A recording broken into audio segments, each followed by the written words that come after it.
അങ്ങനത്തെ വീണ്ടും ഞങ്ങൾ എല്ലാവരും കൂടെ ഒന്ന് കോളേജിലേക്ക് വന്നിരിക്കുകയാണ്. ഇപ്രാവശ്യം പ്രൊഫഷണൽ സർട്ടിഫിക്കറ്റ് മേടിക്കാനാണ് വന്നത്. ഒരുപക്ഷെ ഞങ്ങൾ എല്ലാവരും കൂടെ കോളേജിലേക്ക് വരുന്ന അവസാന ദിവസവും ഇന്ന് തന്നെയായിരിക്കും. അങ്ങനെ ഞങ്ങൾ ഡിപ്പാർട്ട്മെന്റിൽ പോയി സർട്ടിഫിക്കറ്റ് ഒക്കെ മേടിച്ചതിന്റെ കോപ്പി എടുത്തിട്ട് ഞങ്ങൾ കുറച്ചു നേരം കോളേജിൽ വെറുതെ ഇരുന്നു. അത് ഞങ്ങൾ എല്ലാവരും കൂടെ നേരെ ഫുഡ് കഴിക്കാനാണ് പോയത്. ഞാൻ എപ്പോഴും വിചാരിക്കും ഫുഡ് കഴിക്കുന്ന വീഡിയോ കാണിക്കല്ലേ എന്ന്. പക്ഷെ നമുക്ക് ഉച്ചയാകുമ്പോൾ വിശക്കുമല്ലോ, അപ്പൊ നമ്മൾ ഫുഡ് കഴിക്കുമല്ലോ, സ്വാഭാവികമാണല്ലോ. അങ്ങനെ അവിടെ നിന്ന് ഇറങ്ങിയപ്പോഴത്തേക്കും ഫാത്തിമ പറഞ്ഞു അവർക്ക് കുറച്ച് ഫോട്ടോസ് എടുക്കണമെന്ന്. അങ്ങനെ ഞങ്ങൾ എല്ലാവരും കൂടെ നല്ലൊരു ഫോട്ടോ സ്പോട്ട് നോക്കി അങ്ങ് പോയി. ഈ പർപ്പിൾ ഇഷ്ടപ്പെട്ട ഗീവവേ ആയിട്ട് നമ്മുടെ വിന്നറിന് സാദി മഹേന്ദ്രനാണ് നമ്മുടെ ഗീവവേ വിന്നർ.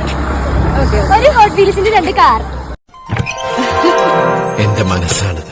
പിന്നത്തെ ഞങ്ങൾ നോക്കിയപ്പോൾ കുറച്ച് എക്സസൈസ് ചെയ്യുന്ന സാധനങ്ങൾ എങ്ങനെയാ ചെയ്യേണ്ടതെന്നൊന്നും അറിയത്തില്ലെങ്കിലും ആദ്യം കുറച്ചു നേരം അതിൽ കയറിയത് എന്തൊക്കെയോ കാണിച്ചു. പിന്നെ ഏറെ കയറണ്ടല്ലോ എന്ന് വിചാരിച്ച് ഞങ്ങൾ പയ്യെ അതങ്ങ് നിർത്തി. ഇവർ രണ്ടുപേരാണ് ഞങ്ങളുടെ കൂട്ടത്തിൽ നിന്ന് ജിമ്മിൽ പോകുന്ന പിള്ളേർ. അതുകൊണ്ട് ഇവരവിടെ നിന്ന് ആധികാരികമായിട്ട് എന്തൊക്കെയോ ചെയ്യുന്നുണ്ടായിരുന്നു. അങ്ങനെ നിന്ന് സമയം പോയത് അറിഞ്ഞില്ല. പിന്നെ എല്ലാവരും കൂടി വിചാരിച്ചെന്നാൽ ഒരു ചായ പിടിച്ചിട്ട് പിരിയാൻ. അങ്ങനെ ഞങ്ങൾ നേരെ ചായ പിടിക്കാൻ പോയപ്പോഴത്തേക്കും എന്റെ ഫോണിലെ ചാർജും തീർന്നു. പിന്നെ അദ്വൈന്റെ പവർ ബാങ്കിൽ കുറച്ചു നേരം ഫോണും കുത്തിയിട്ട് ഞങ്ങൾ എല്ലാവരും വീട്ടിൽ പോയി. അപ്പൊ ബൈ ചാൻസ്.